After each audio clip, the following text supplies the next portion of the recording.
What's going on, guys? Happy Wednesday. Hope you guys are having a great week.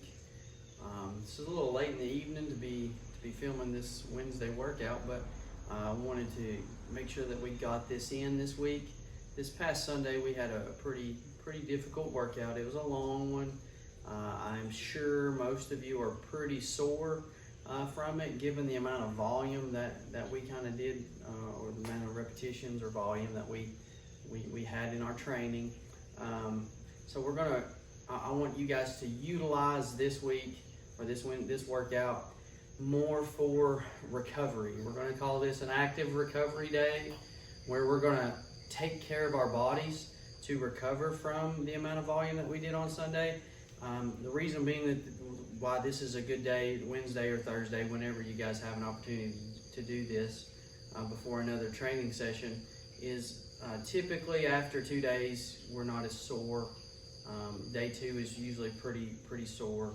So after that we should start to feel a little bit better. So this is a good time to kind of maybe even take that feeling better, air quotes, to another level, where we're taking care of our joints and our musculature, but still moving our body through ranges of motion that produces better results long term. So and that's what we're trying to do here is longevity. Today we're going to treat this as a Tabata workout, active recovery. I'm going to ask you to go somewhere around 30 to 40 seconds on of work, with 20 to 30 seconds of rest in between repetitions. And we're just going to cycle through each one of these and then start all over again. The first one, and I'll hopefully have videos for each one of these for you so you can kind of see this, is we're going to do a squat therapy. We've not done this in class today, but it is basically essentially technique for an air squat. Now we worked on this in class individually or in a group, but today I'm going to show you a way of doing squats so that you're focusing on your technique over anything. We're not moving fast.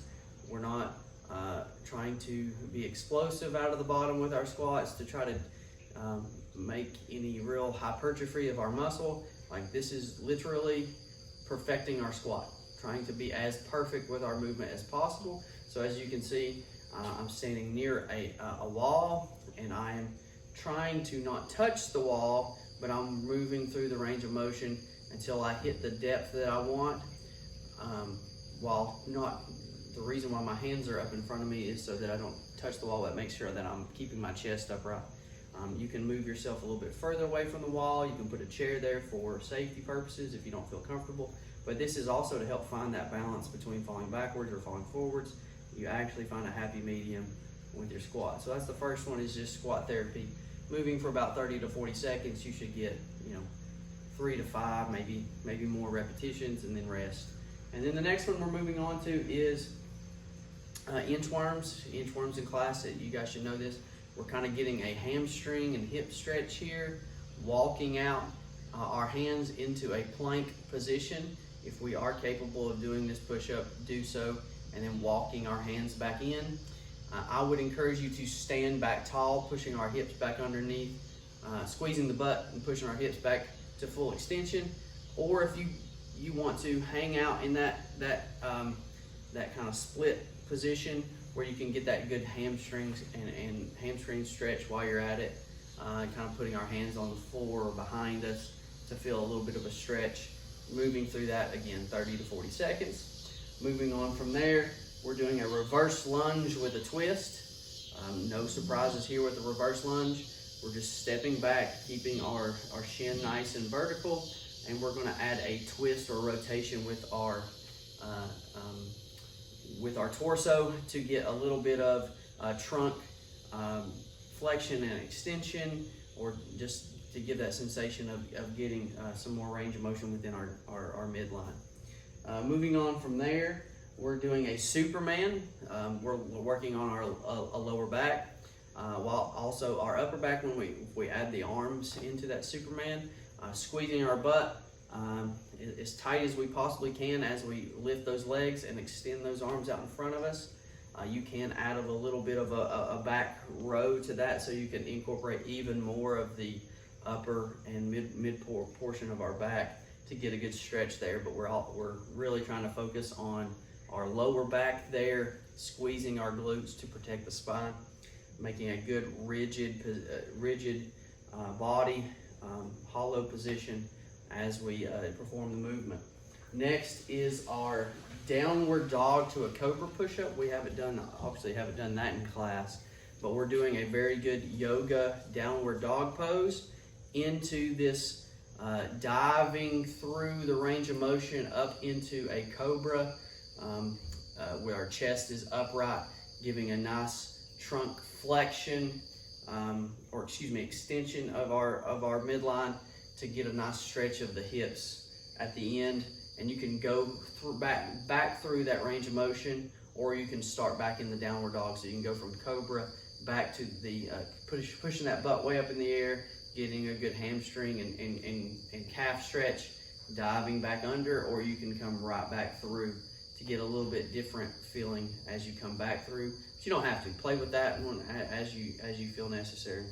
And then lastly is our plank to an open. So we're going to be in just our push-up plank position, kind of like we would have been when we inchwormed ourselves out. We're going to start in that plank, and then we're going to balance on one arm, extending that other arm up into the air. So we're going to have to rotate our hips and feet to where they're kind of stacked up on top of each other, where you're kind of supporting yourself with one arm, and you're going to reach up and try to touch the ceiling, and then come back and then rotate to the other.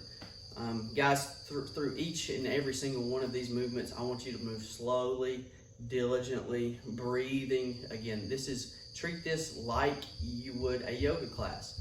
Put on some worship music. I would probably slow down the music. In class we have pretty up-tempo music. Slow it down today.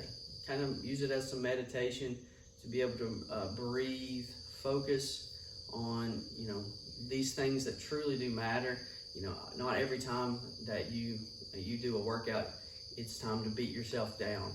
Today, after a high volume training session on Sunday, where you might be feeling a little beat up, use this time to work on yourself.